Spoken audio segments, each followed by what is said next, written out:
So when I think about in keeping with our word believe, I can share a story with you about me believing that happened this summer. Um, so I'm in Delaware and my dad was coming. He's in another country, Honduras.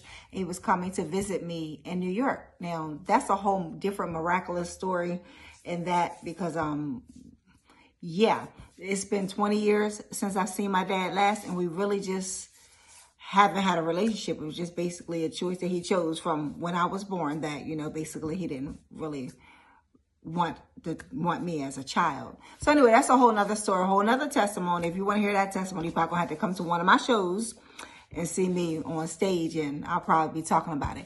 But anyway, I was going to New York this summer to see my dad that I hadn't seen in 20 years. It was like a date that the Lord had arranged himself. He like, oh no, this is how it's going down, and you're going to meet him at this place at this time.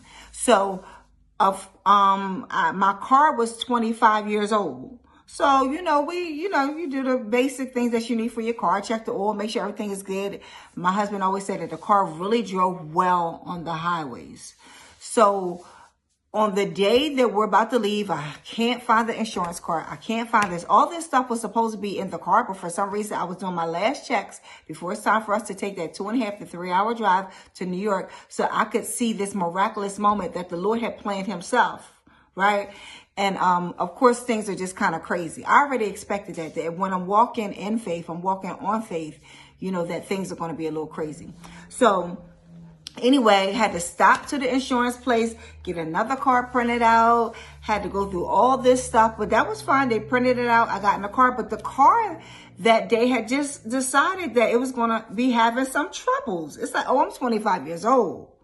And I'm like, okay, the car, it was like shutting off. And so I'm kind of like, I really don't play the radio being on the side of the road with cars and things like that. So I was like, okay, this trip is happening regardless. The Lord planned this trip. This trip is happening. I haven't seen my dad in 20 years, but I hadn't seen him ever as him being my dad. I had never called him dad. He never had called me daughter. He was just, my grandmother's, which is his mother. He was my grandmother's son because my grandma, I loved her. She loved me. But anyway, so this was the first time I was going to actually in my life see my dad, him being my dad, and him actually admitting that I'm your dad. Oh my goodness, you're my daughter. So it was the first time in 20 years me seeing him physically, but it was going to be the first time ever in my life seeing him as dad. So it was like a big deal. So the car shutting off and doing this and doing that. So I was like, okay, if I got to get a rental car, then I get a rental car. It wasn't something I could really afford, but I couldn't afford to not make this trip. So when we got to the gas station, I prayed a prayer. We're filling up the gas tank before we're ready, get on the highway and make this journey. And I said, Lord, if this car, because we had to turn the car off to pump the gas. Okay. So I said, Lord, if this car stutters or if it gives us any trouble the next time we try to start it while we're here in the state, in Delaware, I said, we'll just go and get a rental car. But if this car just starts like normal, doesn't give us no problems when we're starting it, then I know that you're going to take us all the way to New York and you're going to take us all the way back. So my husband fills the tank up. He knows nothing about my prayer. He's outside the car, pumping the gas, doing all this and doing all that. We had already gotten the insurance card from the State Farm, which is very high insurance, just in case. I just wanted to put that out there. Anyway, so we got our insurance card. And when he got in the car started up smooth with no problems. So I said, okay, Lord, I'm trusting you. I'm trusting you all the way.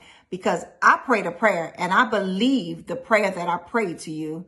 And let's do this. We're going to New York.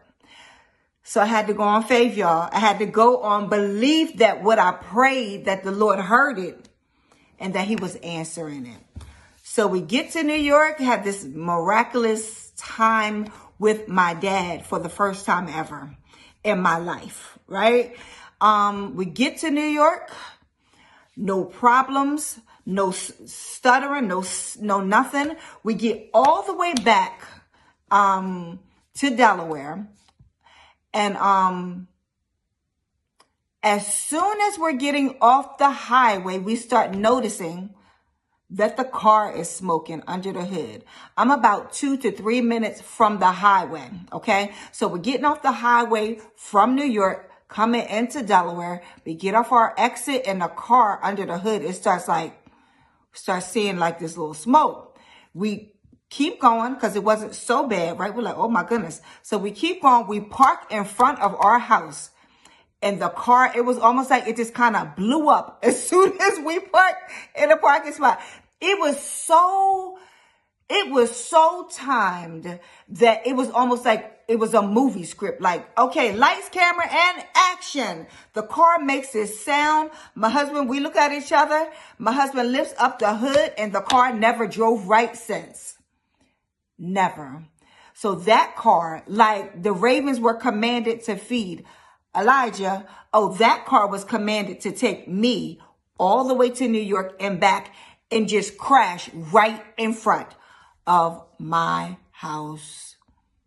Believe, y'all. You got to believe. You know, I don't even know how to explain it. I'm stuttering and I'm stammering because the timing and everything was just like, it was crazy. But it wasn't crazy, though. It was ordained. It was a miracle. And it was God taking care of one of his servants. So anyway, I'll tell you later on in this video, I'll tell you about the new car that the Lord gave me 2 months later. Okay? So anyway, believe, B-E-L-I-E-V-E. It's for you. It's for me.